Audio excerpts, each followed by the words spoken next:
Opportunistic, still rubbing panels as they go together. It's folded the wing mirror in on Gerardo's car. Misano is such a difficult circuit for these guys to get right. There's a lot of start-stop sections around the back. It's a very, very quick section as well. It's a fantastic start from the 23. They're 4 wide there by the look of it.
Good evening, everybody. Welcome to Chaz Draycott Media, and welcome to another round, the third round of the NEVO TCR Series. Yes, the graphic says round 1 out of 8, but that's because I'm an idiot and didn't update it. There you go.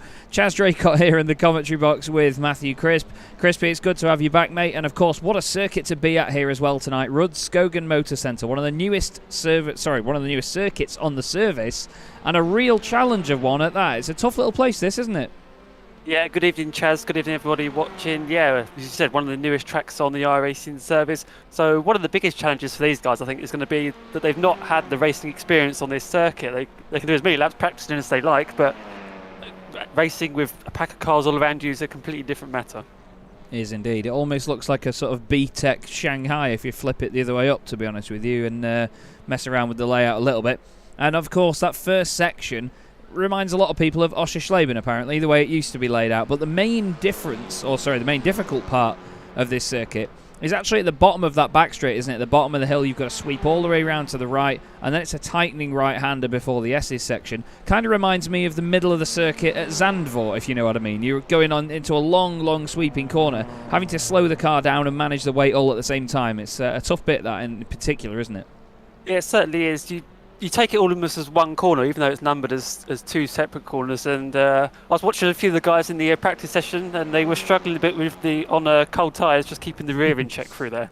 Well, I'm certainly excited to see whether we get any manoeuvres down there as well, and obviously hard braking zones in a few places here, so maybe some dives as the night goes on. We're going to take a quick look at the championship standings as they are at the moment, and a perfect record for Taya Flatten means that he's on 80 points ahead of his teammate Preben Valle, who is currently on 60. Those two way clear of Nick Klibbins in third place, ahead of Hakon Ask and Morgan Butler, who are tied on 24 points each, Sam Smith on 23 and Ben Gregory on 20, showing that it's still very tight at the top. Fading things into the AM standings, we have Maxime Janssens top of that bunch on 49 points to the Martin Shirley's 47. Simtech Racing Black doing a mega job though between those two. 52 Racing's Ian Manners third at the moment, with Tom Van Putt behind him by just 1 point, and Mark Redford only 1 point clear of Martin Jackson at the same time. So again, very close between those guys. In the Teams Championship, it's very interesting in the Teams Championship actually, because any drivers in Pro or AM can contribute to the team standings, so it's always nice to see how it mixes things up. Ignian Motorsport on 140 points, ahead of Simtech Racing Black with 104, then Simtech without the H Racing on 61, and Ignian Motorsport Blaze on 41. But to be honest, with the amount of teams and drivers that we have in this championship here, Matt, it's anyone's game, isn't it, even at this early stage? It's particularly in the AM class incredibly close, as you alluded to there. But a bit of housekeeping to do before we get underway. A lot of the drivers were doing a lot of balanced performance testing since the last time we were racing about 2 weeks ago, wasn't it? We didn't have any additional balance of performance added to the cars in this series, but they've been working hard and they've made a couple of changes. So the Honda Civic has had 4 kilograms of weight added. The Hyundai Elantra has had a 1% power reduction, and the Veloster has had a 1.5% power reduction. So minor changes, but they're hoping just to bring the cars slightly closer together. But yeah, we're still going to get brilliant racing either way. Yeah, we certainly are, and it doesn't sound like a lot, does it? But you are right, it will hopefully bring them all back into one. Now, I'm going to apologise for some frame rate issues this evening. I've been made very aware by the sim itself and my PC that this place is not very well optimised. As soon as you see quite a lot of scenery around the place and we have these lovely panning shots from a distance, the cars really do stutter around here. I've done quite a lot to turn the graphics down as much as I can, and we are having quite a lot of stuttering as this goes on, I'm afraid. Some of it also coming via OBS, the broadcasting software that I use, but it just has this strange old stutter about it, and I'm afraid at the moment I can't completely get rid of it. We look here at Maxime Janssens, though, had a fantastic start to the season, didn't he, Matthew? And since then, it's not really come together that much, but he's one of 2 Simtech Racing Black cars that are first and second in their class at the minute. Yeah, he's up. Looking at Martin Shirley up there in second place. He's in the AM class, but he's second overall, just 10th off the top there. Looks like quite a mix, doesn't it, with different drivers and in different classes sort of mixed together a bit more. We'll see. Interesting to see how that sort of plays out. We don't have the biggest turnout tonight. I know a few of the drivers were saying they couldn't make it for various reasons. So the ones who have turned up tonight or have been able to make it tonight will just be thinking opportunity. That's all they'll be thinking. But a chance to bag perhaps more points and be a bit higher up the order than they normally would. Yeah, for sure. We certainly hope for some of the AM drivers that they have a fruitful evening.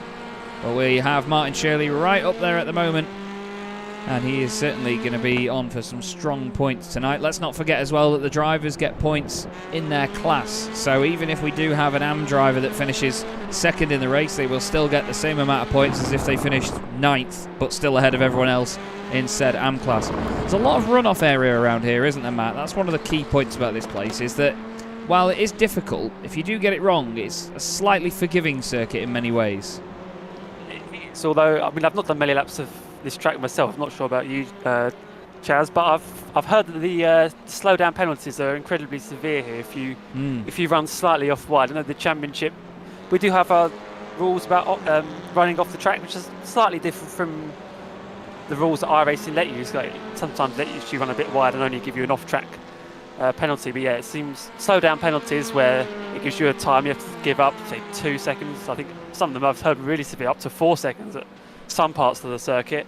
And yeah, the drivers were told just before the session that just when you get those penalties, just serve them off the racing line, you know, at the earliest opportunity. Don't try and save it, you know, like break a bit early into a corner and potentially cause a bit of trouble. But these guys are good drivers. I'm sure we won't see any of that. Yeah, I hope not at the end of the day. I mean, we know that a lot of the time people can just be more absorbed in the moment and trying to get the most out of a situation rather than sort of conceding to a moment and thinking, oh no, you know, this guy might have me here and it's probably better that I back out. You know, discretion being the better part of valour, as people say, as Maxime Janssens apparently off the circuit but just over in the pit lane. Now, the stuttering does look very, very bad from what I can see on my OBS, and I can only apologise for how it looks, everybody, but I've not even got a slightest clue as to why it's doing it, I'm afraid. Otherwise, I would just fix it. But it's something that I'm not going to keep apologising for, but yeah, you are going to have to just deal with it, I'm afraid. Mark Redford's been having quite a decent season so far in the Honda Civic. He's another driver I'm excited to see tonight. He's currently, at the moment, 4th fastest out of the AMs, but as you mentioned before, Matt, there's a bunch of them mixed in amongst all of the Pro Boys. Yeah, Mark Redford, he seems to drive anything at the moment. I see him driving NASCAR trucks. He was on Sunday. Yeah, he gets his teeth into anything, it seems. And he's a top bloke as well. His son Will Redford been racing in the Civic Cup in the real world in the Honda Civic EP3 Civic Type Rs. Wonderful, wonderful racing machines.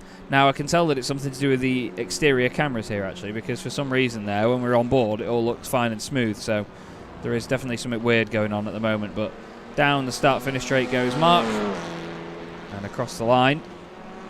And his fastest lap, well, that wasn't an improvement. I think he was just maybe getting a bit of practice in on certain corners here and just pushing the limits, because we've seen it before actually. We've seen a number of drivers where they will just practice certain parts of the circuit. You know, they'll take it easy round most of the lap, and then for a few corners they'll try and push the envelope a bit, won't they?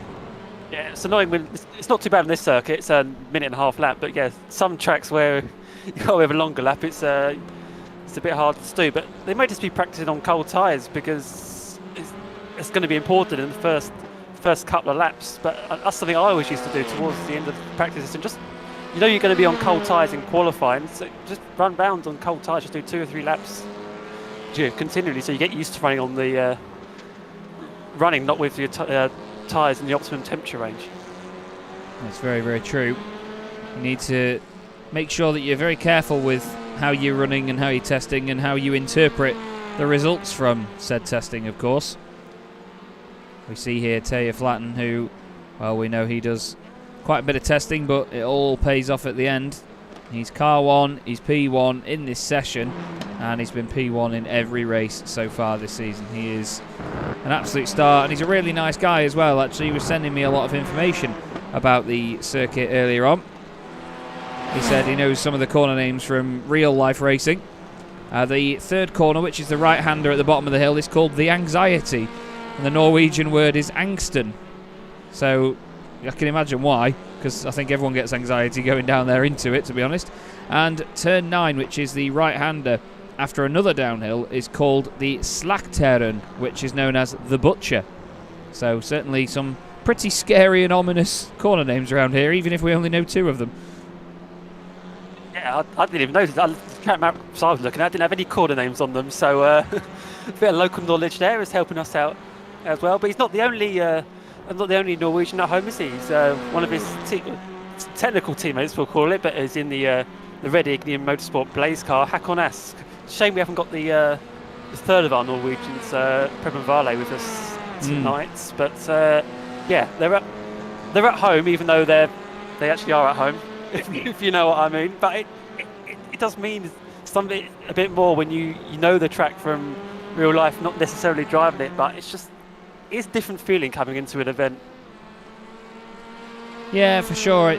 I know a number of real-world racing drivers that race on iRacing, and they say that they get just as nervous about racing in the sim as they do in real life, sometimes more nervous about it. Now, I've been told that Martin Kenyon has an alternative livery tonight on the Yorkshire T-Sports machine, and I think, by the look of it, is that... I'm just trying to... It's in the purple, isn't it? Yeah. Yeah, it's the purple, isn't it? It's different. The logo's different as well, but I couldn't quite see what it was. See if we can get him in slow-mo here. Oh, that turbo sounded good. Oh, it's Yorkshire Gold that he's got. Yorkshire Gold tonight for Martin Kenyon. Great humour. And to be honest, that's one thing that I quite enjoy from the NASCAR side of things, mainly, which Martin is he's heavily involved in oval racing on iRacing, but you get special liveries very often. It's not that often that a driver runs the same livery twice in a season in NASCAR. It's quite awesome because you see retro liveries, you see people like Kyle Busch that have one big umbrella company sponsoring them, and all the different sweet companies that he has. You know, you get all the M&M's liveries, the Skittles, and so on, and even Snickers as well, I believe he's had at points. But I think changing liveries all the time isn't for everybody to enjoy visually, because it can be very confusing, but I do like the effort they go to. Now, it is a shame we've got a much smaller turnout this week, as you see, but I think we'll still get an exciting race around this short and twisty circuit. If you bear with me 2 seconds, I'm just going to very quickly try and fix something at this end. If you could give us radio CDM, Mr. Crisp, I'm just going to try and fix something this end graphics-wise, just to check that I've got everything set as it can be. We'll see how this goes. So we've got cars heading out onto circuit. So yeah, 10 minutes they have to get their qualifying laps in, and this being a heat racing format session means they don't get to complete their laps once we get to the 10 minutes elapsed. So they're not really going to get a massive amount of laps in. And the tyres, as we know, take a bit more time to come in as they used to, sort of even up to 5-6 laps. You're continually improving here, but yeah, just building up slowly now to their flying laps, as they're about 2/3 of the way round the lap. Martin Shirley's the first one out on circuit. He's got his SimTech with the H team. I've sort of somehow managed to. That's what we call them now. We've got with the H and without the H teams. Yeah, indeed. Saw some of the other drivers in Discord referring to that team as that as well. So, but yeah, they have got completely different liveries on the team with the H. You've got the blue and black livery, whereas the without the H cars got that. It was, their livery was inspired by an RC car, if I remember correctly. It's got that red on the front, and yeah, it looks it's different livery. We'll give it that, but yeah. We can tell them apart easily. That's the most important thing. Yeah, they're very striking liveries. We are back now, and it seems in certain places on the circuit the stuttering has gone away, but still, it looks like there's 3 of them actually out there this evening. We've got Jason Morris and Sam Smith as well, with Nick Clibbens. So there is normally 2 of these cars out there on the circuit, but we actually have the full trio for this round of the championship, which is good to see, because it's Jason Morris that joins him with the bright green wheels. He is just following along with his teammates. Now, this is the run down to the corner known as Anxiety, Angston. And, I mean, look at how far you dip down the hill here. It's amazing. And you know what I think might be the problem with... Oh, hello. Well, there's the back end getting away, like you mentioned a moment ago. Who was that? That was not Sam Smith, was it? That was Nick Clibbens having a big moment there. Yeah, cold tyres. And you're asking for it through there, leaning on that rear tyre. And I think he's going to call it an anxiety corner into in that first phase, and all 17 or 18 of them barreling into there. Sort of hold your breath and hide behind your sofa moment, I think it was going to be. Yeah, for sure. It's going to be a bit of a scary one, I imagine, but it's just interesting to see if anybody makes moves down there and really throws one up the inside, or even tries to take the momentum around the outside. Martin Shirley's done a 1:30.522. His teammate Maxim Janssens crosses the line, does a 1:31.6, so 1.1 seconds between the two. We have some of the Ignium cars across the line. Stephen Norman goes third fastest. Scully's ahead. Jackson's ahead. Ian Mann is also going ahead. So plenty of the AMs here outdoing Stephen Norman, the, in inverted commas, pro driver in the field. Sam Smith crosses the line, goes fastest, 1:30.111. Over 4 tenths faster than Martin Shirley. Jason Morris goes up there as well. Hakon Ask clearly not getting a fully fast lap in on that attempt, and he will have to try and go for it again this time round. 1.7 seconds down on pole position. John Roberts is going to be one of the next cars across the line, I believe. Tom Van Putt also up there as well. Niels Mansanden has gone fastest in the AMS, a 1:30.274. God, I can't get my words out recently. Across the line goes John Roberts. He goes 13th fastest, 3.4 seconds off. He will not be over the moon with that lap time at all. Yeah, plenty of time on the table as well. We saw them in the 28s in practice. So yeah, lots of improvement to find. That will come naturally with tyres coming up to temperature.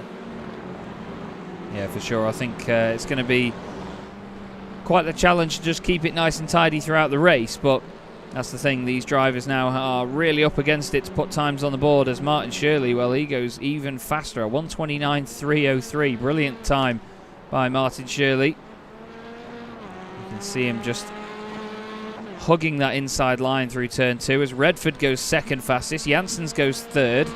Reese Watt jumps up there as well in the JW Motorsport Honda Civic. He goes up into what is now 5th position. And we don't have a time yet from Taylor Flatten or from Nick Clibbins. Nick Clibbins is coming to the pits though there, Matt. Clearly something wrong, or maybe just some new tyres or something. Yeah, I'm not sure if these guys can tow in this session. I'm not sure. I think they can. But yeah, we're watching Taylor Flatten here. He's not put a time on the board yet, and his sectors at the moment, they're looking pretty good actually, but not any purple sectors, as we can see. A couple of greens there though, and he crosses the line. This is his first flying lap. He's 9th fastest at the moment. Yeah, but the second off the pace, but yeah, I think he's just building himself up, because we know he's a lot better than 9th place. We certainly do. It's this man that's currently fastest, Martin Shirley in the AM class. Niels Mansanden second, Mark Redford third, then Maxime Janssens, and then Jason Morris in 5th. The highest placed pro driver is actually in 6th place, so it's a very backwards order at the moment. I understand that the frame rate is horrendous now. It seems to be getting worse at my end, and I think it might be an issue with OBS, which is the streaming software that I use. But like I said, I will try and get around it. I can't keep going on about it constantly though as this goes on, but still, it's I think it's just one of those things, I'm afraid, that we can't really do too much about, if I'm honest with you. But still, wonderful circuit before us, wonderful cars as well, and the order continues to move around as Redford goes second. Reese Watt now jumps up, so Stephen Norman is actually 7th and now becomes the fastest pro driver. Well, this is completely backwards. This is bonkers. Taylor Flatten's about to complete a lap. There's Hakon Ask. He goes second fastest. He's half a second off Martin Shirley here, Matt. What's going on? I know. You sure this is the AM class is the blue one? Yeah. Sam Smith was on a good lap. I'm guessing he off-tracked because he had a couple of purple sectors, but didn't see any sort of improvement here. And again, Flatten, his lap's okay, but it's nothing special. He's up into 7th place, but yes, he's running out of time to get a lap in here. He's going to get 2 laps possibly in here. So, yeah, this is very intriguing so far. Now, Nick Clibbins has still not done a time, and he keeps going in and out of the pits. Now, I'm wondering whether he's had a qualifying ban and he's just not setting a time so it doesn't put it on the board, but he's still out there driving to use it as extra practice. And that's a very long-winded assumption, but I've seen people do it before, to be honest with you, and I think that maybe that's the sort of route that he's going down. Across the line once again goes our pole sitter Martin Shirley, and he goes even faster. 0.6 of a second now for Martin. This is unbelievable. An AM driver. It's a perfect session. You just continually chipping away bit by bit, just taking a couple of attempts each lap. I mean, it's a perfect way to play out in the qualifying session. But Reswap there goes up to 6th fastest. There's 7 attempts away. Look, that whole group there is separated by just a 10th of a second. There's about 5 drivers there. Absolutely phenomenal. Martin Kenyon moves up into 11th place. Who else? Now Sam Smith goes up the order. He's only 1/10 off, nearly 2/10 actually from Martin Shirley. Where is Taylor Flatten in all of this? He's on an absolute flyer at the moment, Chaz. Yep, yeah. Although they're green and yellow on the timing screen at the bottom for some flipping reason, and they never do this. But it's purple on our timing screens for Taylor Flatten. Across the line he goes. Niels van Sanden goes 3rd, and there it is. Taylor Flatten by over a quarter of a second goes fastest here at Rudskogen. But he's not got his teammate to back him up this time, so it's going to be interesting to see what he can do during the races. And who's going to be next across the line? It's actually going to be Martin Shirley, you know. He's coming round the final section of the circuit. That's the little tiny back straight there before going into the last sector. It's a long, long sweeping right-hander. All the way round, almost a repeat of the first corner, just the other way round. He's going to go across the line. He's improved on a couple of sectors here. Don't think it's going to be enough, though. Might even be a little improvement, and it is only a tiny one, but 1:28.905. Still awesome time from the AM driver. Very well done indeed. Yeah, and he knows he's not going to get another lap in, so brilliant effort. He's a fair way up on his next, in his nearest rival in the AM class. What's going to be interesting here is for the second race, actually, because we're going to have top 6 reversed. And I don't think we saw the AM class cars. Oh, Sam Smith goes into pole position. Just forget about that for the moment. Just over a 10th from Flatten. Flatten's lap. He's got a couple of improvement sectors, but this could be really close, actually. I don't think he's going to do it, you know, because the timer is up now and they're all going to disappear, aren't they? Yep, he doesn't do it. Oh, man. Right at the death, Taylor Flatten is denied. So Sam Smith will take pole position. Let's get onto this grid, shall we? It's nice to see something moving in a smooth frame rate. Sam Smith and Taylor Flatten make up the front row. Martin Shirley and Niels van Sanden and all AM row 2. Amazing. Hakon Ask is in 5th place, ahead of Mark Redford in 6th. Then it's Jason Morris and Maxime Janssens, another AM row. Then we've got another one, Reese Watt alongside Jose Scully. Then it's Ian Manners and Stephen Norman on row 6. Behind them is Martin Kenyon and John Roberts. Rob Jackson and Tom Von Putt are on row 8. And they're not setting times. We're Nick Clibbens and Ben Hicks. Watch out for those guys coming through from the back of the order. So, Matt, it's time for the question. Who is your money on? Because Taylor Flatten, for one of the only times we've seen, is not going to be starting from pole position. But can he do enough about Sam Smith to take the lead from him? Well, judging by qualifying, it's going to be an incredibly close race between the pair of them if they break away up front. I'm going to say Sam Smith just because he's won 4 races so far. You know, he's done his fair share of winning so far. So I'm going to say Sam Smith, but I've probably cursed him now. We have the wonderful noise of these cars just idling over bit by bit, waiting to get everyone away. And by looking at the, I know I keep coming back to it and then saying I'm not going to talk about it anymore, but a lot of the stutting seems to be a CPU thing. For some reason, it's using a hell of a lot of CPU around this circuit, more than I've seen before. So hopefully it gets optimized a little bit better, because iRacing circuits are wonderful, but some of them, as we've seen in the past, I'm talking about Barcelona, have not been very well optimized before. Sam Smith pops onto the grid then, and we are about to get underway at Rudskogen for the 3rd race meeting of the season. The 5th race of the championship in Season 1 of the NEVO TCR Series from Rudskogen is underway. And it's a terrible start from the second row of the grid. Oh, no, no, no. Niels van Sanden doesn't go absolutely anywhere at all. And around the outside into turn 1, Taylor Flatten tries it, but he cannot get it done. So Mark Redford now leads the AM class already. He's in the black and neon green Civic just to the right of shot. John Roberts has gained 3 places already off the start. And already we find ourselves out of the first corner, down the hill towards anxiety. Yeah, the horrible start that was from Martin Shirley. Dropped 7 positions, but yeah, hold your breath there. Flatten's already going for the lead. He's down the inside of Smith, that looked like, into turn 3 and 4. Already, he looks like he's got it. I think there might have been a bit of shenanigans at the back. Yeah, John Roberts and Stephen Norman both off. John's off in the barrier. Stephen Norman is carried on, but Some shenanigans has kicked off there, and Taylor Flatten's around the outside at the top of the hill, all the way around the long left. I don't think he's going to quite make it work. You can see the understeer from the little Veloster, and Sam is just about holding on at the moment, but now they're going to go into a right-hander. Sam's on the outside. Look at them breaking away from the rest of the field. Hakon Ask and Mark Redford are having a good old scrap as well. Some shenanigans again as Mark's now lost a few places. Back end is kicked out. Still people are side by side in the middle of the field here. It's fantastic stuff. There are cars literally everywhere. So many lines around some of these corners though, Matt. They need to be very careful when they've got an overlap on people that they don't turn in and someone else is trying to make a move. Yeah, a lot of changes direction at this circuit as well. But yeah, as I was trying to say, horrible start for Martin Shirley. He's got right towards the rear of his class as we see John Roberts.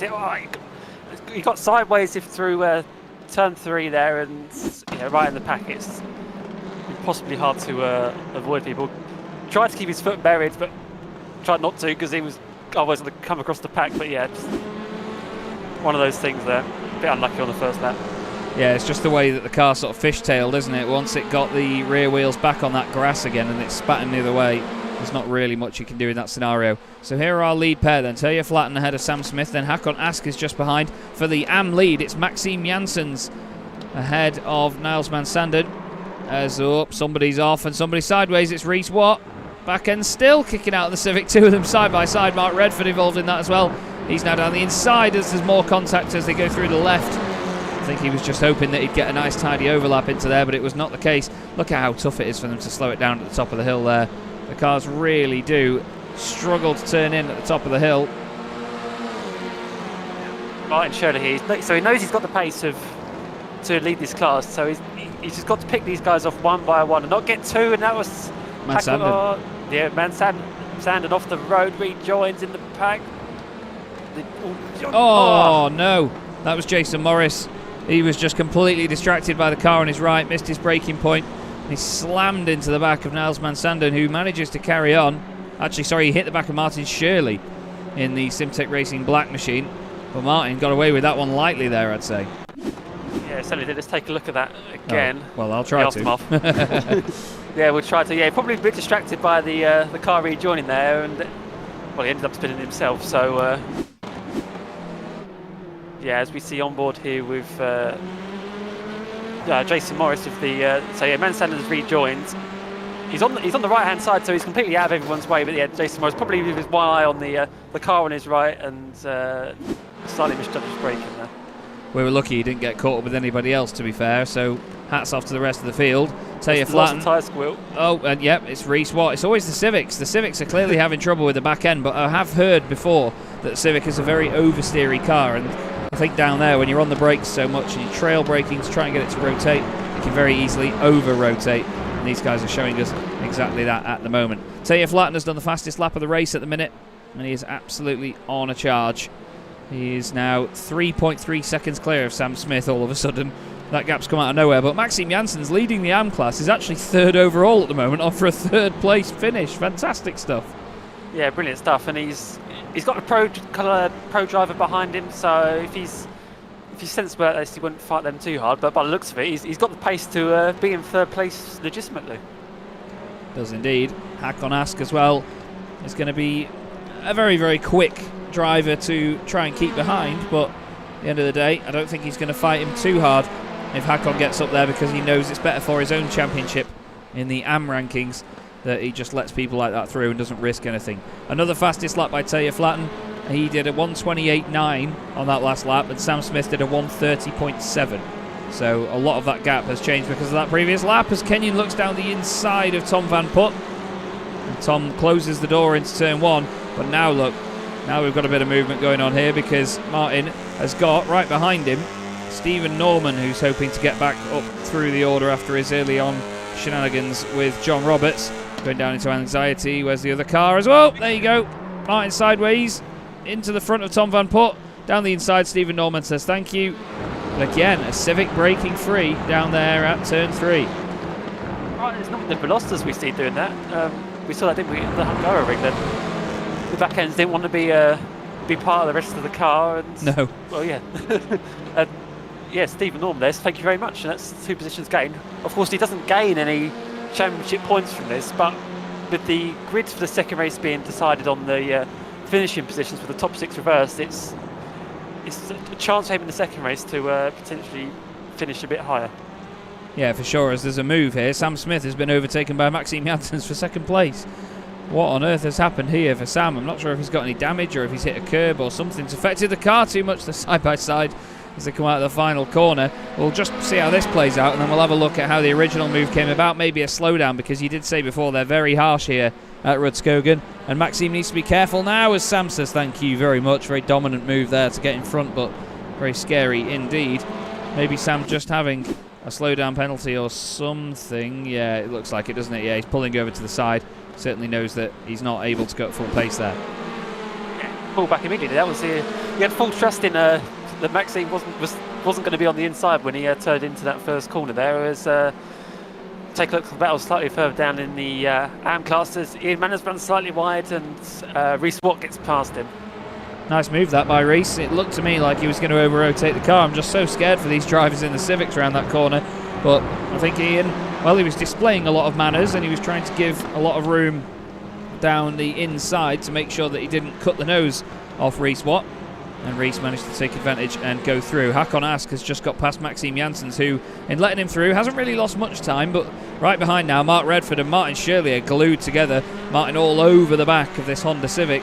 I must say, I love how undulating and windy this track is. It looks fantastic on touring cars. For some reason, it reminds me of Mondello Park from back in the day, as the BTCC used to go over to Ireland. Yeah, it does. It just works. You just look at the layout and you go, this works for touring cars. There's a variety of corners, places to pass. I'm surprised I've not heard about this track before we came onto iRacing, because it's a brilliant circuit. It really is. And Mark Redford now knowing that he has to defend very hard from the man behind that very pretty Simtech racing machine. But Mark doing a good job holding on to second in his class at the moment. That's all he needs to do, really. And he's got more and more cars starting to line up behind, though. Niles Van Sanden in the same class, and then Nick Clibbens, who started 17th and second to last on the grid, by the way. He's gained 9 spots to get to where he is now. Fantastic drive so far from Nick, albeit a little bit under the radar, and albeit a little bit cursed by the commentator, as Hakon Ask has now had a moment as well. The Velocitas are breaking away. Yeah, and Maxime Janssens takes that third place, so he's now got a pro car between himself and his second place in the AM class. Does indeed. That's that nice little buffer that he's going to want. It's all so important for these drivers as well. Hakon Ask runs a little bit wide there, touches the grass.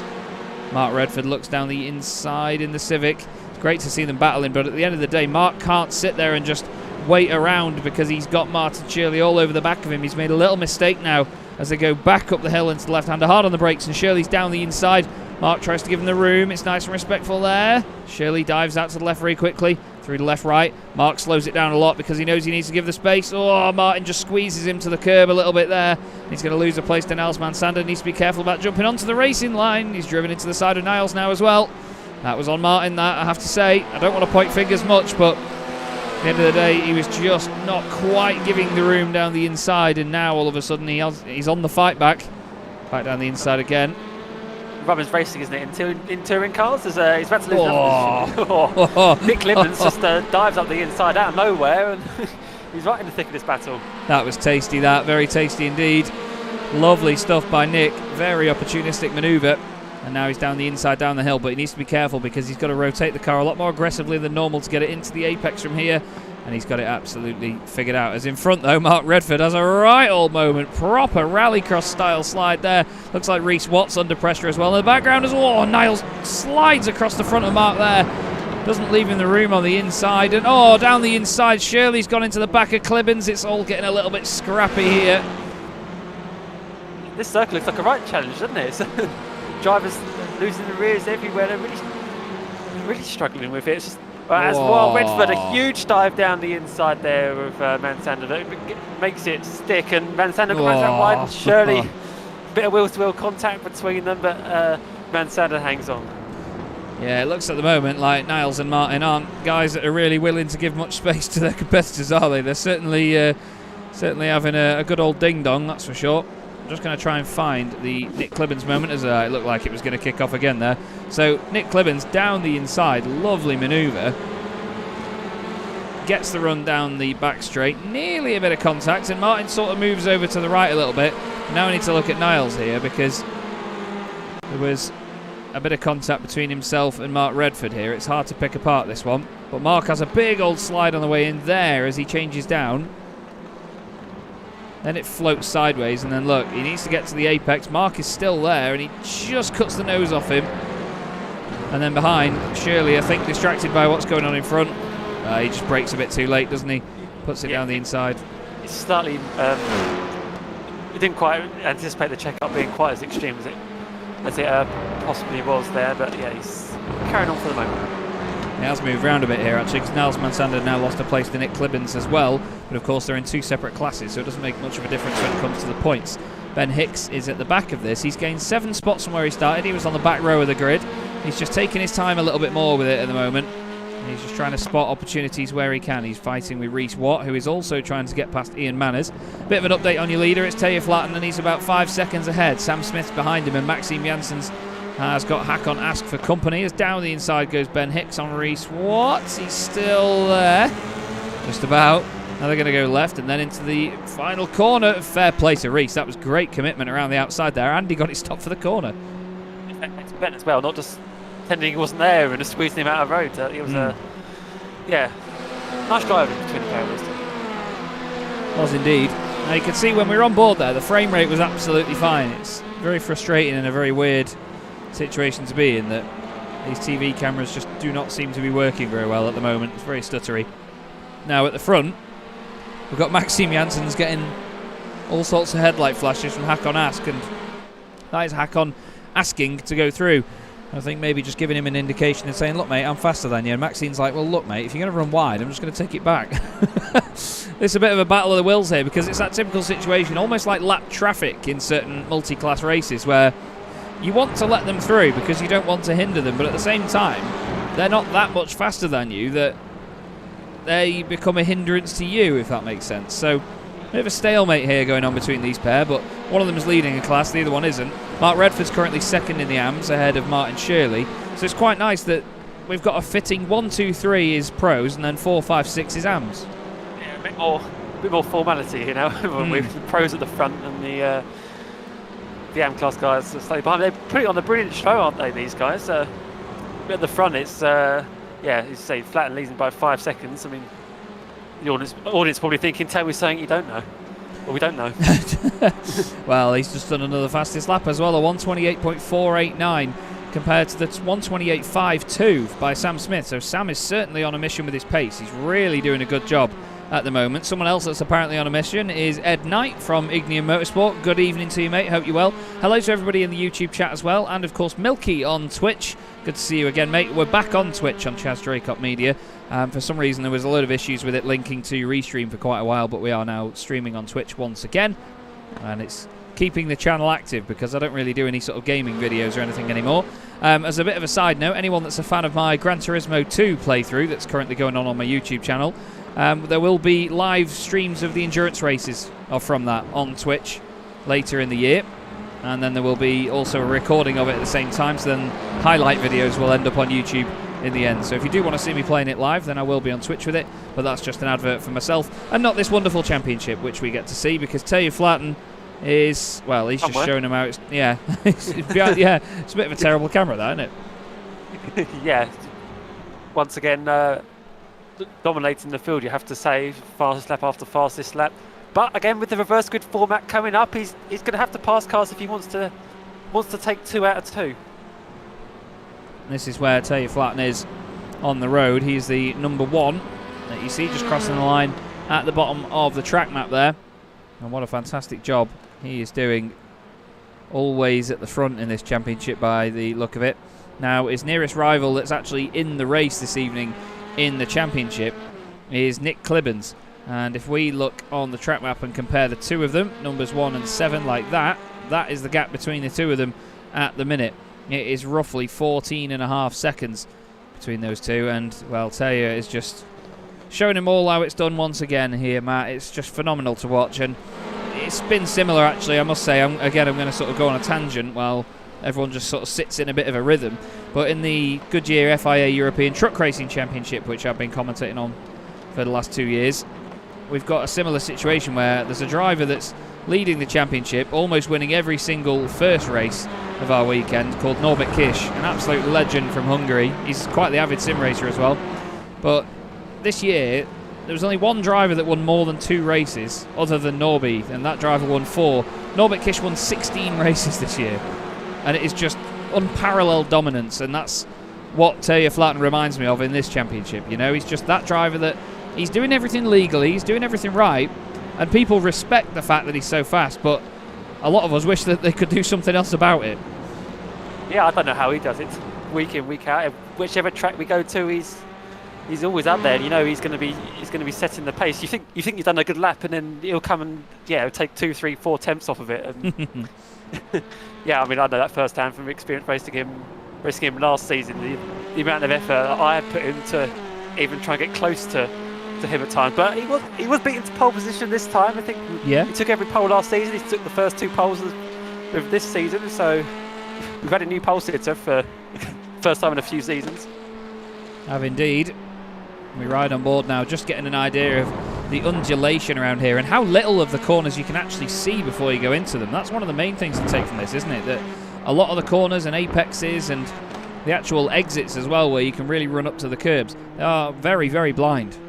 Yeah, this section in particular, there's no real markers for braking points or anything. So I've only done a couple of laps on this circuit, and you're sort of like, does it go left? Does it go right? How wide? You know, how long of a radius is the corner? It was difficult to see, particularly coming to this one, because it's only slight, but it is uphill, and braking was almost the left-hander here. It just appears out of nowhere.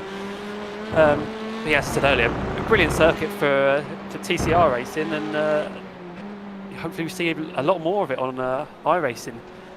These drivers wouldn't have raced around here before, because it's only been on the iRacing service a couple of weeks, so they've been driven offline as we saw that move from Nick Clippens. He was on the inside, was near turn 3 earlier. He probably hasn't braked on that part of the track before, so yeah, he probably went in there a little bit of what's going to happen here, because we've seen so many people lose the rear through that corner. So even though it was a brilliant move, bold move, there was probably a little bit of doubt in there as well. Oh yeah, I mean, I'd be absolutely cacking it going into there, to be honest, if you were going to try and push it as much as you could. But that's the thing that these drivers just have about them, isn't it? They have this amazing sort of ability to know where the grip is and know exactly how the circuit is going to respond to whatever they make the car do, or how the car is going to respond to how the circuit is behaving. You know, it's pretty remarkable. Into the right-hander at the bottom of the hill we go once again. Maxime Janssens here, just about holding off Mark Redford for the moment as they go back up the hill. Through the left, through the right, then hard on the brakes, through another left. And again, it's one of those corners where it's blind, and I hate corners like this. Big, long, sweeping corners that either tighten or open up, you know, corners that change in radius halfway around.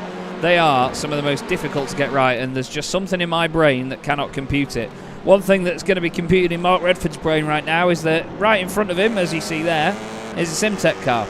Right behind him is a Simtech car, or alongside him is a Simtech car. Martin Shirley tries it down the inside, but nothing doing here. Mark has found himself in a bit of a tight spot here, hasn't he, Matt?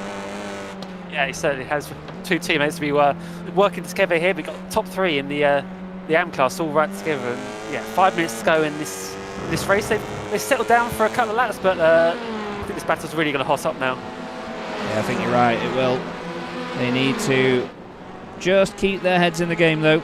Not push too hard and not brake too late, because I know that Mark, he's a realistic driver, is Mark. He knows exactly where he needs to push and when he doesn't. Martin Shirley certainly thinks he needs to push all the time, and maybe Mark got a bit of a slowdown or something there, but he certainly didn't have the run out of the corner, and well, Martin has not been backwards in coming forwards, has he? We've seen him make contact quite a bit here, and yeah, Mark's definitely got a slowdown. Yeah, through goes Van Standen for that 3rd place in class, so and Clippens as well. He's in the pro class and he's getting involved in this as well. Remember, top 6 is going to be reversed, so Van Standen has just moved into that position, so Redford will probably be kicking himself slightly. He's lost that position, but he's got time to come back. Does indeed. We go back on board with him then as we follow the Hyundai Elantra. Not many Elantras in the field again this evening. We're missing Morgan Butler. shout out to Morgan. Actually, he was doing a lot of work with the BOP. He was driving cars that he doesn't even. He was driving the Velocitas. He was driving the Honda as well, I believe. So doing a lot of work behind the scenes to make sure these cars are as even as they can be. Yeah, hats off to him. You know, it's always difficult because drivers obviously want to be in the fastest car, and that's why we do see a lot of the Velocitas around on the service at the minute. But to Morgan's credit, you know, he wants the championship to be close. Maybe a bit of bias in the way that, you know, it's the Velocita that's been beating him in the Elantra, but at the same time, he's done it in a way that keeps it fair for everybody, and it's not just him that's contributed to it. Everyone's tried. Redford throws it up the inside into turn one. Oh, that's poor. I'm sorry, Niles, but that is poor. Poor rejoining. He didn't really get on the brakes very much there, and well, he bounces off the side of Mark Redford. Mark carries on, but I mean, Niles had to. That's one of those moments where we talk about just conceding, just knowing that right, it's not gone right, it's not gone well here. Oh, that's not gone well either for Mark. He flies off the road. And this is what I was saying about keeping their heads in the game. I think it's all gone a little bit to pot here. But we'll have to have a quick look again at what. Oh, mate. Oh, it's all gone properly to pot. That's a shocker.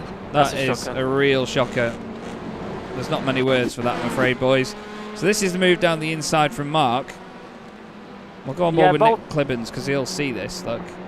Yeah, I mean, a really aggressive move to get left band had absolutely nowhere to go, and then well, a bit in that code they looked like on the rejoin, but. Yeah, I don't know what to say about that.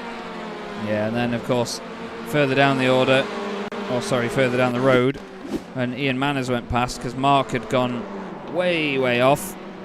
Mark rejoins, obviously an armful of lock to get back on the road, and the two of them going along, and Ben's just straightened up, hasn't he? And then, mate, it's a tough one though, because you know naturally the cars usually do go over to the right hand side. You can see everybody else that's joining onto the circuit and into that corner. They were all the way over on the right of the circuit, weren't they? As teammates are battling now, and Shirley's gone straight on a little bit into the first chicane, and through goes Maxime Janssens again. The two of them swapped round and went the other way.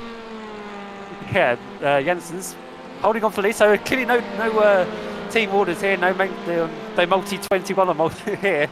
Yeah, they're absolutely going for it. These two. It would either be Maxime 21 or Martin 21, wouldn't it, if they called the order? But still, the two of them glued together. Great to see the two teammates doing so well in the Teams Championship, though. Let's not forget that the Teams Championship isn't split between Pro and Am. As long as your team scores points, it goes on the board outright. So they get fantastic opportunities for the Am teams to really throw it to some of the big guns, especially if there's a team such as these guys working very well in the Am part of the competition. They can take on some of the Pro teams, and it really mixes things up. Great little cutbacks from the pair of them here, both taking very different lines into each corner and showing just how wide this circuit can be if you make it work. But Maxime Janssens holding on at the moment. Now, I've said before, my phrase for Martin Shirley is he's not backwards in coming forwards. He certainly likes to just stick the little nose of that Veloster down the inside where he can, sometimes where it's a little bit unwanted, but he certainly pushes. Now, he's gone wide out of there, and I'm hoping for his sake that that's not going to be a slowdown. We're going to be on to the final lap now, though, and Taylor Flatten, well, he has a 9-second lead over Sam Smith, and he too is then nearly 9 seconds clear of Hakon Ask. Taking bets on how many seconds he wins by the way this season's going, but even 9 is, I don't think either of us would have said that. No, definitely not. He's absolutely flying, is Taylor Flatten, and he makes it look so effortless as well, and you know, he's very humble about it. He knows that he's got the pace, and he just wants it to be a good series, and he wants to do his very best, and that's what he is doing right now. We need to look back at this just briefly before he completes the race, because we've still got hard defending from Maxime Janssens, but Martin Shirley is now under pressure from Nick Clibbins. Nick is going to be my driver of the race here because he's gained 11 spots from where he started. He's not really been involved in any shenanigans. He's not caused any issues, but he's actually going to get himself on pole position for the second race, and he's just done a purple sector 1 on this lap. Hats off, Nick Clibbins. But as he comes through into the final couple of corners, it's hats off to the hometown hero, because Taylor Flatten wins the 5th race of the season in the NEVO TCR Series. 5 out of 5 for car 1. Incredible stuff from Taylor Flatten. Nobody can stop him at the moment. Sam Smith may have got pole position, and he's done an excellent job in this one, but it just wasn't enough to take down the Norwegian. And Hakon Ask is going to make it 2 Norwegians on the podium at this wonderful racing circuit. And we look back at the AM performance, because it's going to be very close to the line between Maxime Janssens and Martin Shirley. It's almost a dead heat, but it's Maxime Janssens that takes it from his teammate Martin. Nick Klibbins is next up, and Ian Manners gets a podium in the AM class in the first race of the night. Jose Scully was very under the radar. He finishes ahead of Stephen Norman, and Ben Hicks gains 8 places despite his accident with Mark Redford there. But honestly, can't say much else about Taya Flaten, and the way that this boy drives, it is incredibly impressive, isn't it, Matt? Certainly is, but the work's not done yet. Reverse grid, he'll be starting 6th for the second race, and not long for him to adjust, because he'll be in the pack, he'll be in the thick of the pack, and things can go wrong. He's dominated this race. He can get involved in an incident and it can all unravel. Yeah, definitely. We both know how quickly it can go one way or the other. But that was a mega performance by Taya Flaten, and he can be very, very pleased with himself. We'll have a look at some race results, shall we? Before we get into the second race of the night. There will be a warm-up session as well, so we'll obviously have a little break while they go on with that. Taya Flaten takes the win, 8.8 seconds at the end ahead of Sam Smith. Obviously, he lost a bit of time with the weaving across the line. Hakon Ask finishes in 3rd place under the radar. Maxime Janssens wins again in the AM class. I was just going to try and check how many wins that was, but for some reason my spreadsheet isn't loading. Martin Shirley finishes 5th, 2nd in the AM class, ahead of Nick Klibbins in 6th place. Ian Manners completes the AM podium, ahead of Jose Scully in 8th. Then we have Stephen Norman 9th, and Ben Hicks rounding out the top 10. Niles Mansanden, Jason Morris, Mark Redford, Rob Jackson, Martin Kenyon and Tom Van Port all survived the chaos within the AM class a bit further down. John Roberts is still classified in 17th place, and Reese Watt was 1 lap down by the end. Didn't quite see what happened to him, unfortunately, but clearly an incident took him a lot further down out of contention. So plenty of excitement there, Matt, and to be honest, I'm not quite sure what else to expect from the remaining race, and trust me, this isn't my stream freezing. We've just got Martin Shirley sat there on the track, but what did you make of that one, mate, and what can we expect for the next one? Yeah, enjoyable racing, good racing up and down the field, and I'm expecting more of the same in this second race, to be honest. Yeah, it should be a lot of fun. We are just going to wait while the guys have their warm-up session, but it's only 5 minutes long, so if you do bear with us, Matt and I will be back with you very, very soon. See you in a few.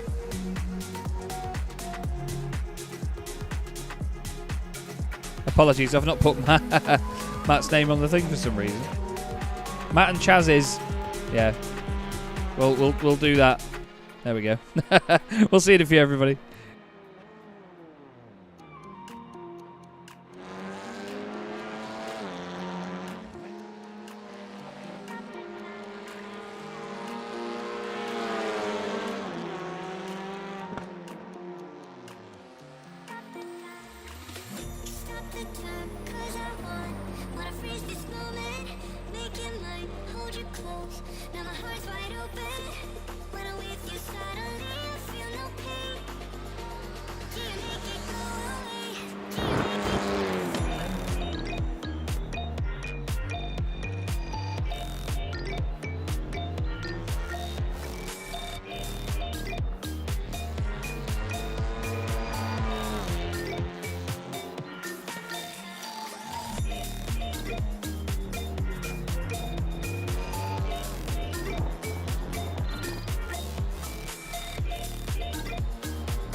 Hello again, everybody. Chaz Draycott and Matthew Crisp here for the NEVO TCR Series from Rudskogen.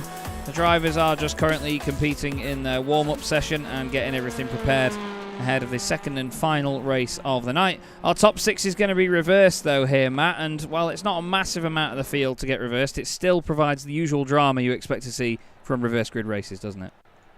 It certainly will, and we're going to have a few of the AM class drivers in that mix as well, which you haven't seen so far this season. But yeah, Flatton starting from 6th. Nick Clibbens, as you said in the last race, a brilliant drive to get that reverse grid, and he's rewarded with pole position. He has indeed. He's going to start alongside Martin Shirley with Maxime Janssens and Hakon Ask on row 2. Then it's going to be Sam Smith and Terje Flatten behind. Just messing about with the cameras to see what's what. You'll see the rest of the grid just cycle through now as the final drivers make their way on to said grid. And I'm really not sure who to put my money on here, because we've seen Terje Flatten so far come through every single reverse grid race and end up winning it. And it's very likely that he could do the same again. The revs are about to rise though, and they are in the commentary box as well, as the 6th race of the season in the NEVO TCR Series from Rudskogen gets underway. And it's a poor start from the 3rd row of the grid by Sam Smith. He goes backwards behind Terje Flatten, and down the inside already it's Maxime Janssens having a look on Nick Clibbens, but Nick manages to get it stopped in time, does he? Or just about. Is there any shenanigans in the middle? It looks like maybe Sam Smith and Jose Scully getting a bit friendly there out of turn 2. Everyone seemingly making it through nice and tidy here. We're going to go a little bit further down the order and just see Rob Jackson's having a bit of a blink in and out. I see what it all comes to down here towards the anxiety-named corner here, Matt. Yeah, hold your breath. Oh, God. Close your eyes. Yeah, and all that, yeah. Nils went in a bit deep, but then Mark Redford, that in front, got a bit sideways. But do you know what? I think that was cleaner than the first race. Was a little bit, wasn't it? There was no other sideways Civics in that scenario. John Roberts makes it through this time. That makes an improvement on race 1, doesn't it, John? Nick Clibbens still leads the way. Terje Flatten's already up 3 places. Flipping heck. Someone needs to honestly put 500 kilos of ballast in that Hyundai. It's absolutely amazing the performance he gets out of this, and just how well he can pick them off. Martin Shirley looks down the inside of Nick Clibbens. I don't think he actually hit Nick there, you know. But I think Nick actually just, well, ripped a hole in his race suit and threw it out the way, as there sounds like more problems further back. I think there was contact between Ben Hicks and somebody else in the field. I think maybe Sam Smith involved in that one. And now his teammate Stephen Norman hops in front of him. Look at this. The way that the circuit goes one way then the other really forces people to be careful about their lines, doesn't it? And all of a sudden Stephen Norman, I think with a slowdown penalty, is dropping places. Yeah, well, yeah, you're balancing cold tyres and you've got people all around you. Yeah, end of lap 1, Martin Shirley leads the race half a second over Nick Clibbens. I wouldn't have said that coming into the race, but Flatten already up to 3rd already. Yeah, it's incredible, isn't it? And he's already in shot as well from your race leader. We look back here from Martin Shirley. Nick Clibbens is next up. And Nick surely is going to have a Veloster looking down the inside of him soon. Lovely pops and bangs from Martin Shirley's Veloster. Almost like gunshots. Says, whoa, there's a shot for you for the highlight reel. Nick Clibbens very sideways as they go around turn 3. And Terje Flatten says, thanks very much. Oh, no, big hit. Maxime Janssens been clipped with Nick Clibbens. As, oh no, it's all going to come to a head here. Drivers trying to come back on. Drivers trying to focus on their own lines. It's a very tight part of the circuit. Clibbens let Maxime Janssens stay in front, which was nice. He knew that he'd done wrong. He knew that he hit him out of the way, so he didn't want to make the move and make it stick, as now he's defending the inside line 2 by 2. Noah's Ark into the hairpin. Oh, this is getting very busy here, Matt. I think I need a breather. Help. Fair play to all those guys. That could have been an accident there, but they all survived for the moment. Flatten 2nd. He's already. He'd be in the lead before too long, but they've all settled down now. I've just cursed that. Sam Smith's gone around. There he is. Wait. What? Yep. I couldn't click on him quickly enough. He was flying around. Let's have a look here. I want to try and find. This is the Nick Clibbens. Oh no, he got Pat Clibbens earlier on apparently, but then lost it again. This is the moment where Nick Clibbens goes very sideways. Beautiful camera angle at the time. Yeah. the time there, but yeah, lost a couple of positions there. Oh, big net code. I can't believe how they got away with this though. Oh. I mean, hats off to you. It was Jose Scully and who was that, number 27 of Sam Smith, that were being really, really patient there. And hats off to him, because that was not easy to do at all. Now, this is where it all came to a head for Sam Smith. He got nailed by Maxime Janssens by the look of it and went way off. Mark Redford's had a problem. Niles Mansanden's had a problem as well. And I must say, after the earlier race, well. yeah, it's hardly surprising after what we saw earlier. The guys were certainly eager to throw it in, but then not given enough room by their fellow competitors. This is what happened to Mark. He's gone into the back of Tom Van Putt. Yeah, contact ahead, and yeah, there's a bit of a check up there. The Mark gets fired off. It's all going to have to happen again, doesn't it? Yeah, so that's Reece Watt in front, and then he's side by side with Stephen Norman. Car sideways in front. Now this is going to get messy. Where's Stephen? Oh, Stephen just drives into Niles, his teammate. Oh man. Yeah, that's not going to go down well. No, not one bit. So Martin Shirley, this is going down well for Simtech Racing Black. Leads the race outright ahead of Taya Flatten. Hakon Ask is next up. Then it's Jose Scully. Nick Clibbens has got Maxime Janssens behind. Then we've got Ian Manners and Ben Hicks together. Still plenty of battling going on here, and we've got a very mixed up order. Look at them pros and ams on the left-hand side, how they're all split up. Yeah, Martin Shirley's got a couple of 5.5 seconds to his... Oh! What? Was that teammates? Yeah, it was. Sam Smith there, and his teammates. Smith's rejoined though. It was. Which one was it? I'm trying to look at Jason Morris. Yeah, Jason Morris. Yeah. Yeah. I was looking down the timer screen. I couldn't see the other car. Yeah, Sam Smith carries on. We had this happen apparently. Tom Van Putt is off the. Whoa. Whoa. Whoa. What was that? Interesting line. What on God's earth was that? Watch the front wheels. And straight. And then not. What was that? Yeah. Odd was what that was. Yeah. Oh no. Oh no. Jason got sideways. It's just like the most inevitable accident, isn't it? It was happening forever. John Roberts. Yep. I'm losing the will to live here. I don't know what's going on. Sorry. We're talking over each other. Oh, go on, mate. If Jason Morris did that accident, it feels like it's about 10 years in the making. You see it happening, but it started in round. Before you actually hit him. Started in round 4. Yes. Flipping heck. He was sliding all the way from the Hungaro ring into that one. Flipping heck. He went over Budapest and then ended up at turn 3 at Rudskogen. Then he had John Roberts ripping the handbrake up, or what it looked like. We've still got battles going on behind. And Ed Knight saying that the wheel disconnected there on Van Putt's car, he reckoned. Yeah, I was going to say that, but it looked like it connected very quickly. I was going to say it connected way too quickly for it to have come back, in my opinion. I don't think if they disconnect, they disconnect. They don't come back that quickly, I don't think. But there's certainly a lot of civil war breaking out between the teams. Look at that by saying, that is just the most disgusting thing. Stop it. I'm honestly right. he just need to make it stick. He needs to do half the season and then just stop.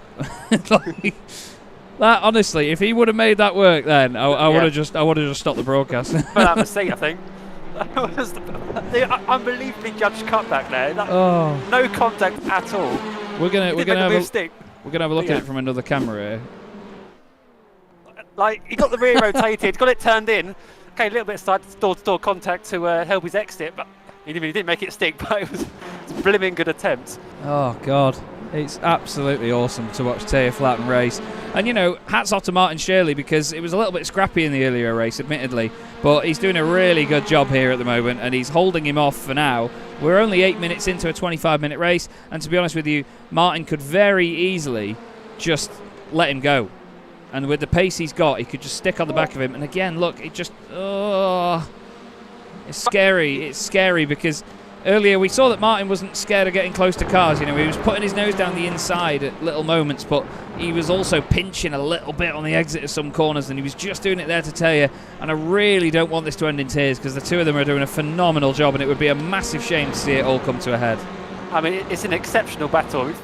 Flatten, he's not making contact with him. He's as close as you can possibly get, and he's got the length of that front end of that Highlander judged perfectly, because he doesn't touch anyone.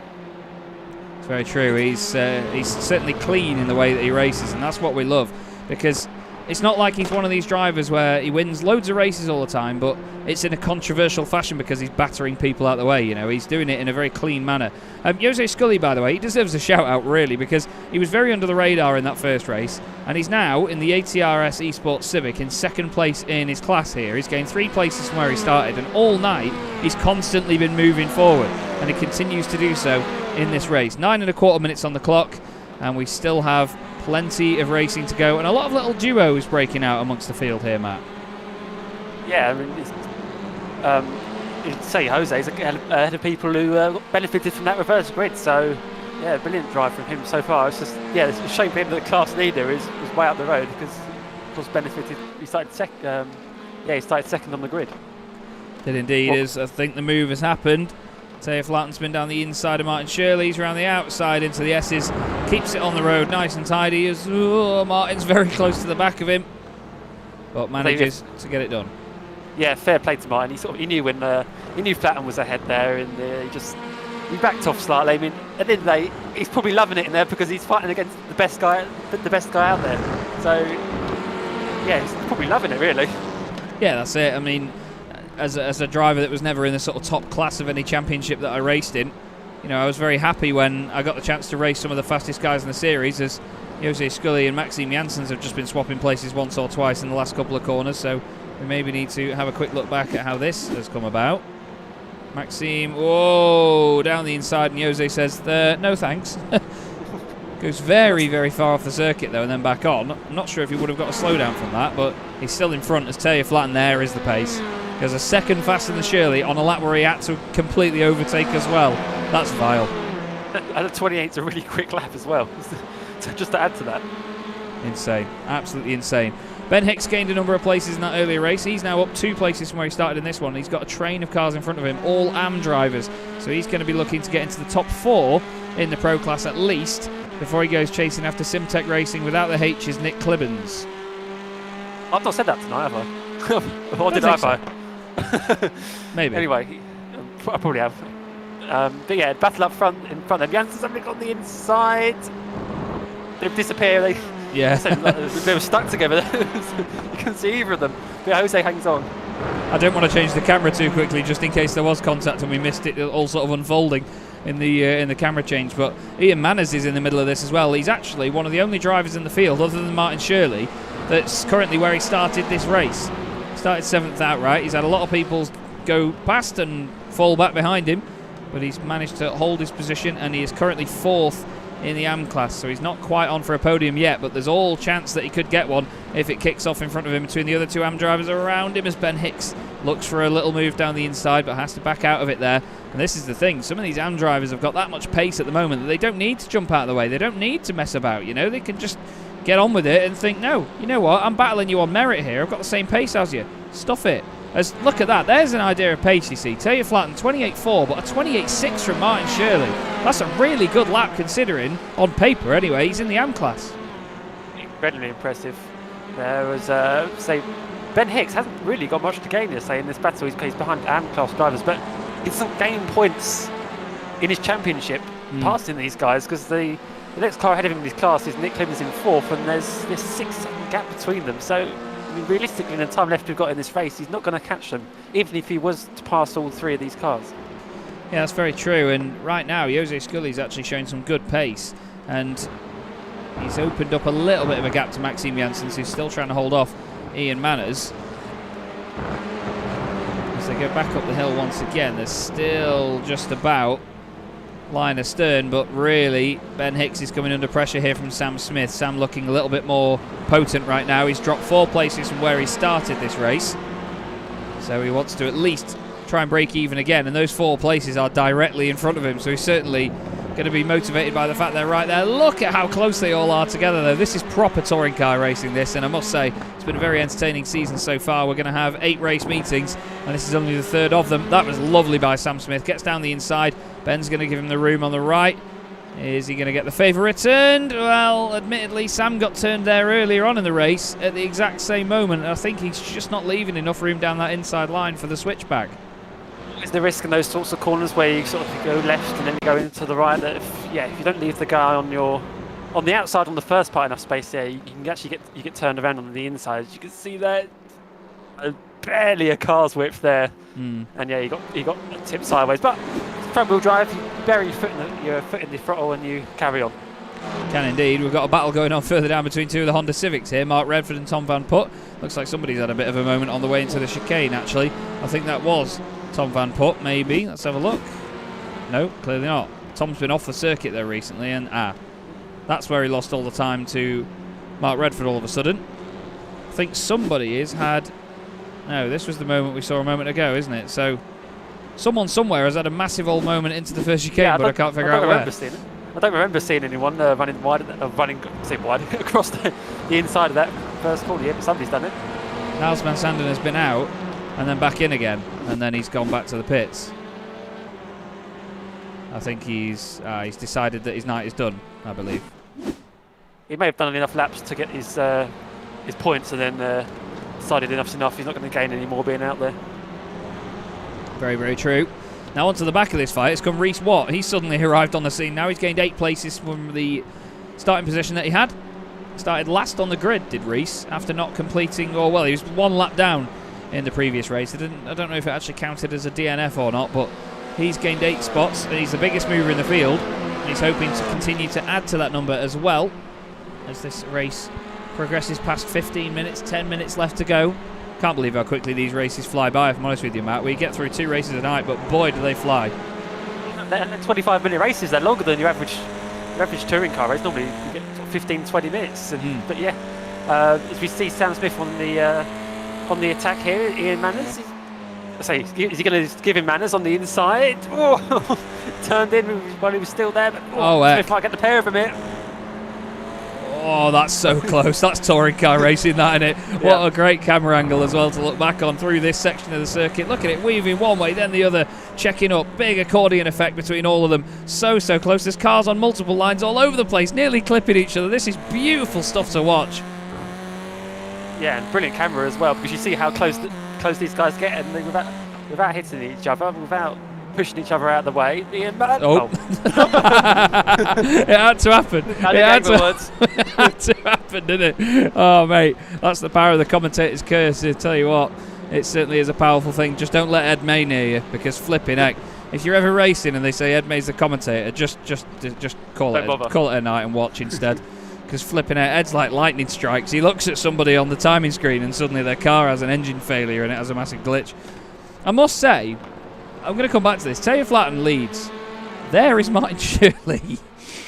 He's only 0.8 of a second behind him.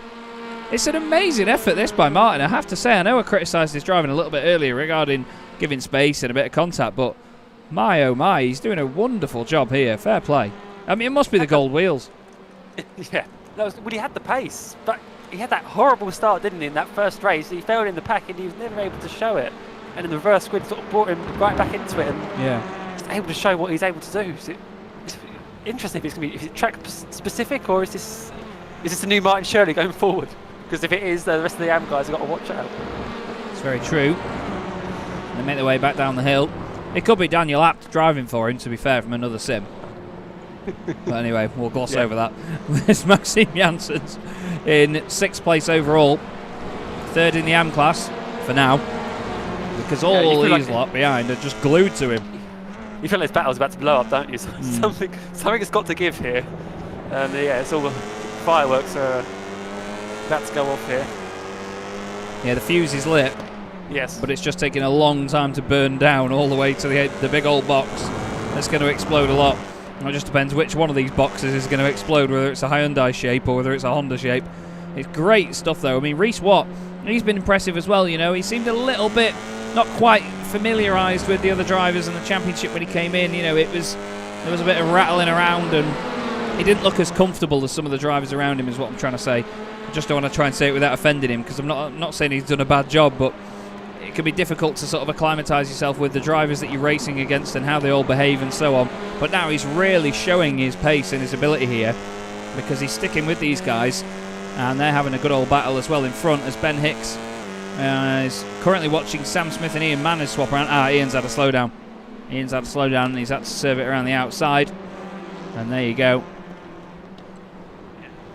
Well, I don't know if Reese regularly drives these cars or not, but as we can see, the racing here is incredibly close. It's not the same as driving GT cars where you're a bit further.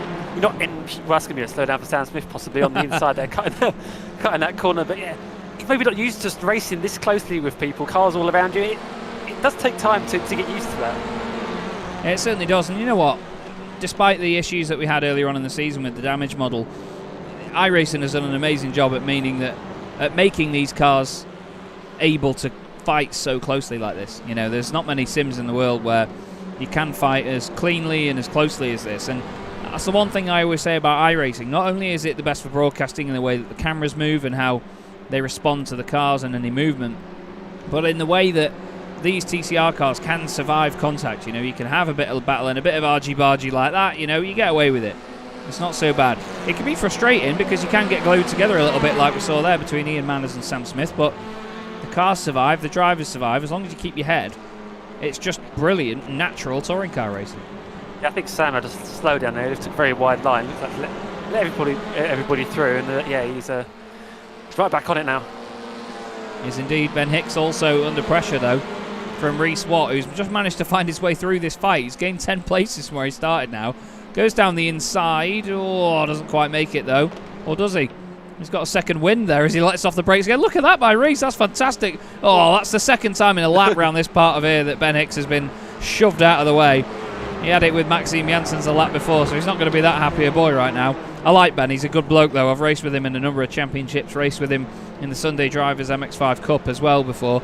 And unfortunately there, he's been mugged off a little bit. Taylor Flatten's been setting fastest lap after fastest lap, though. He started to open up his gap a little bit to Martin Shirley. It's only 1.3 seconds, though. He's been beating him by about 2 or 3 tenths a lap for the last couple of laps. So a little bit more comfortable now. And to be honest, Matt, I don't see anything stopping him taking it 6 from 6. It's incredible, isn't it, when you think about it? I think all the little things that can go wrong in these races, even when you do have the pace that he has. I mean, we don't have like engine malfunctions or things like that, but you can even have things in your own rig that can go wrong, things out of your control. Like, you know, some people, I know, you press their Windows key and they've tapped out, and that's their 6-second lead out of the race gone. Oh yeah, for sure. Silas won't thank me for saying that, but oh right, it has happened. Of course, who else but Silas? Now then, Sam Smith all over the back of Ben Hicks once again. These two Velosters, 2 pro drivers fighting amongst a bunch of AMs, which just seems very, very strange in its own way because they're not really making any inroads to any of the AM drivers as well. Seems like it is such a difficult circuit to get right. There's a number of people really struggling here to get the pace down, but it's one of those sort of joker rounds that you want where people shake up the order a bit. John Roberts has just had a slowdown despite gaining 5 places so far. He drops back down into 12th position. We need to come back to this though because Maxime Janssens has been closed in on by Reese Watt, who's got Ben Hicks down his inside all of a sudden. I think maybe Reese has had a slowdown penalty as well. It's very close and very tasty around here though to go back down the hill into another hairpin. What are the 2 Velosters going to do? Because I think we're going to see a good move here from Sam Smith. Look at that lovely cut back down the inside. He's going to have both of them. Now he's going to be on the outside through the next left-hander. There's big netcode though. And Ben, and he's clipped. Oh, mate, he's clipped. Who was that? Ian Manners. He's clipped Ian Manners. Manages to carry on. Ben will be really annoyed with himself for that one. There was humongous netcode though. And typically the camera is not going to show us what was going on there. Is this going to... Oh, here you go. So you'll see it. We slow it down here, look. Reese was fine in the middle of the road. Ben obviously wants to come back over to the right a little bit. Reese straightens up. There's definitely a car's width, but Ben just comes over to the right, and look at that. There's a good 6 inches to 8 inches of netcode there. Tips in sideways in Ben's defence. He gets on the brakes, but he clips the grass on the left-hand side. That's what throws the car to the right, and then he hits the rear of Ian Manners' car. And you know what? Fair play to Ian, because I don't think he hit anything, did he? Look at that. Lucky that the barrier sort of opened up for him there, and he was able to carry on. But yeah, if that gets investigated, the stewards, they will take into note that there was a humongous netcode there, and they look at, well, would there have actually been contacts if the netcode hadn't occurred, or if it's so difficult to tell, they just have to note it as a racing incident, because ifs and buts, you can't apply penalties on ifs and buts. Yeah, that's true, and it brings me on to a rant that I'm going to cut short before I've even started, to be honest with you. But there's a lot of things in motorsport these days where I've seen penalties get given out in championships that I've commentated on or just get interested in and see the stewards' reports for and things, where a driver's just made an honest mistake and they've had an accident and they'll get given a penalty for it. It's not necessarily that it's bad driving or a manoeuvre that's way over the top. That's where penalties should be given. It's when someone's done something seriously wrong, like massively thrown it up the inside on the brakes from miles back, and caused an incident. If someone makes an honest human mistake and just runs a little bit wide and touches somebody, then I don't know. Penalties get thrown around so much these days in motorsport for people just making human mistakes that it kills the racing for me. Yeah, I mean, we haven't talked about it in this series, have we, at all? Not really. There was one penalty after the last race, and I think it was only a minor thing. So, yes, at least, we're not talking about that 5-second penalties, 10-second penalties. You say it ruins the race, and you don't know if the result that we're watching right now is actually going to be the final result. So, yeah, I agree with you on that one. Yeah, it's just penalties are given out for every bit of contact, and it's, sometimes people are humans, they make mistakes, and that's it. And I don't think they should all be punished like that. I think it's only when you see something that's, bad misjudgment from a driver. I mean, if Sam Smith right now, well, yeah. I mean, that wasn't great, to be honest with you, Sam. But if he was, right behind somebody all the way down a straight and broke later than he normally would, then that'd be it. Anyway, miles down the road, Taya Flatten makes it 6 from 6. Unbelievable stuff by the Norwegian driver, and unbelievable by Martin Shirley. Take your hat off, sunshine. Second place outright, wins the AM class as well. That's beautiful. What a night for Simtech Racing Black. Hakon Ask is second. Nick Clibbens, what a night for him. Started at the very back of the grid and ends up 4th in that race. Very well done.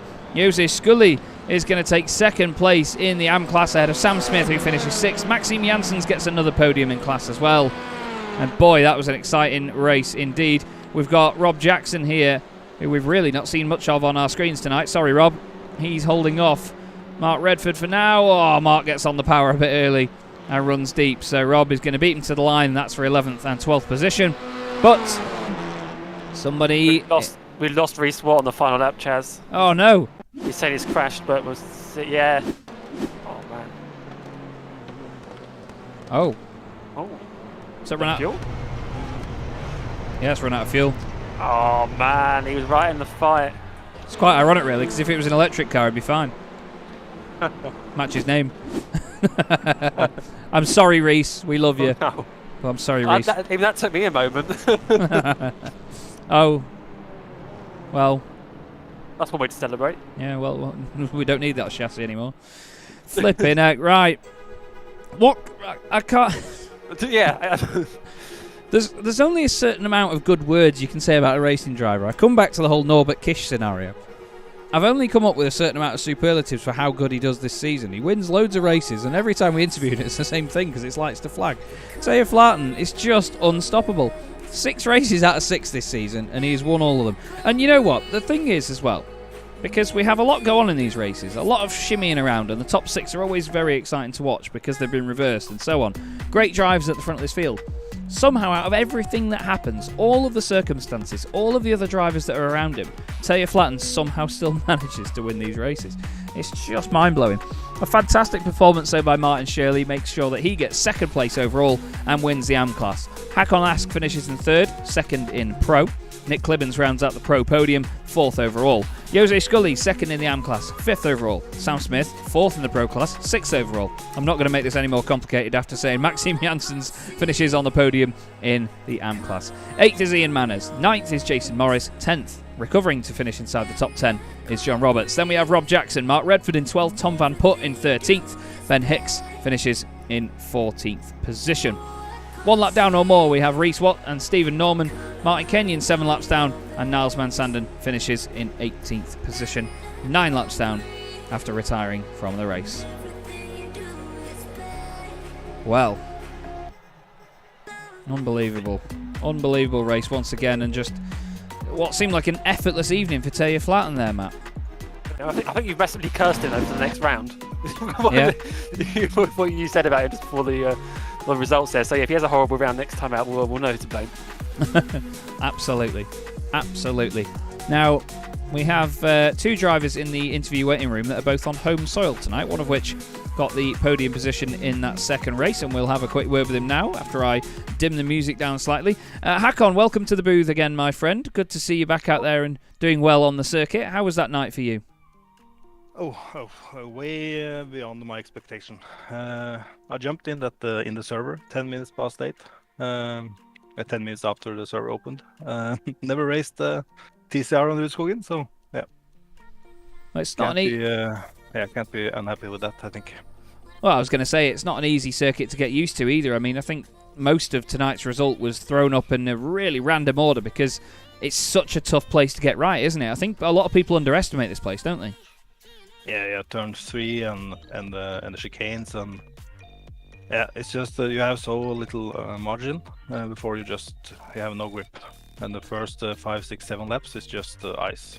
So I'm pretty lucky with having some decent control in the first laps, so I don't lose too much, and then I drive a very very equal lap times.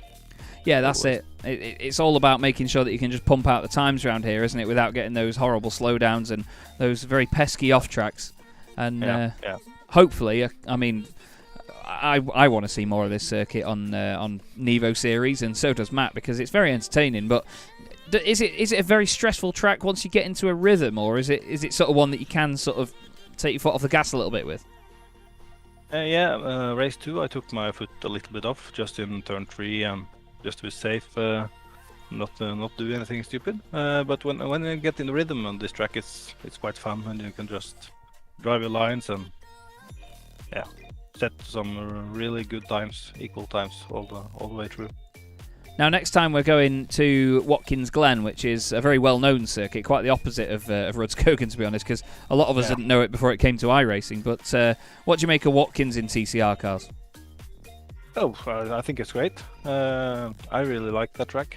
I've driven it a lot, so I think that will be good. Yeah. Well, we look forward to seeing how you get on, Hakon. Hopefully more podiums on the board. Is there anyone you'd like to give a shout out to?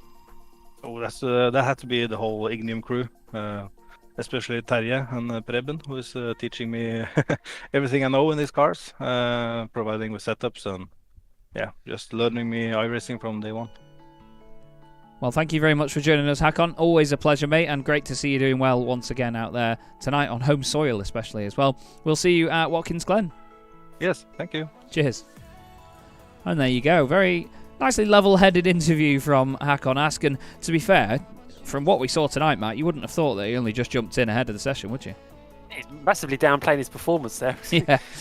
I mean, okay, maybe there's a bit of local knowledge there, I don't know. But jumping in with a track, he says he's never driven in this TCR car. There's a lot to learn in there in a very short space of time. That is absolutely right, yeah. It's certainly not a circuit that you can sort of take for granted, that's for sure. One guy that certainly knows the place, or made it look like he knows the place, is Terje Flatten. 6 out of 6, mate. I'm running out of good words to say about you, to be honest, but it's been another amazing performance. Talk us through it. Yeah, tonight was really, really fun. I haven't had so much fun on iRacing for a long, long time. It was I had to drive completely flat out all the time to not make any mistakes. And in race 2, I was pushing like crazy. I never pushed so hard any time on iRacing before, but I couldn't get rid of Martin. So yeah, it was so much fun. Yeah, it took us through that battle with Martin as well, because obviously a lot of the AMs tonight were right up there in the order, and they showed really good pace. It seemed like quite a level playing field. Yeah, I was so impressed by them. So they were really, really fast, and it looks like they have put down some serious hours of practice. So yeah, it was really, really fun tonight. And in the second race, it was just focusing on the next turn all the time, not to make any mistakes, because Martin was 0.7, 1 second behind me all the race. So unfortunately, he got a slowdown, and the fight was over. Yeah, it's a shame that it went that way, actually, because we noticed that for a while he had actually sort of stayed with you through most of it, and he was matching the pace in certain sectors, and it was, like you said, very, very impressive. We've got Watkins Glen next up, though. Is that a circuit that you enjoy? Because it's quite the opposite to here, because this is quite start-stop and slow in places. Watkins is a very high-speed, smooth circuit, isn't it?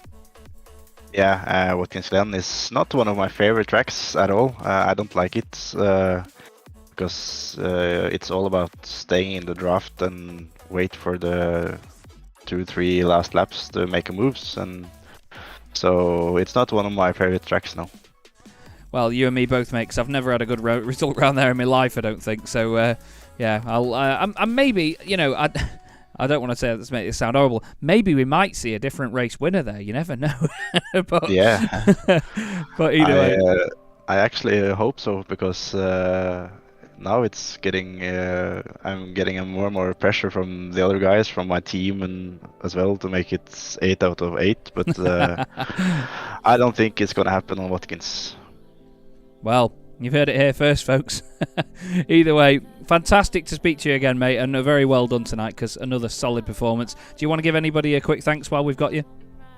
Yeah, I want to thank my whole family, Ignium guys, Håkon, who I was talking to the whole race. Got some great results tonight, and the organizers of the league, and of course you guys.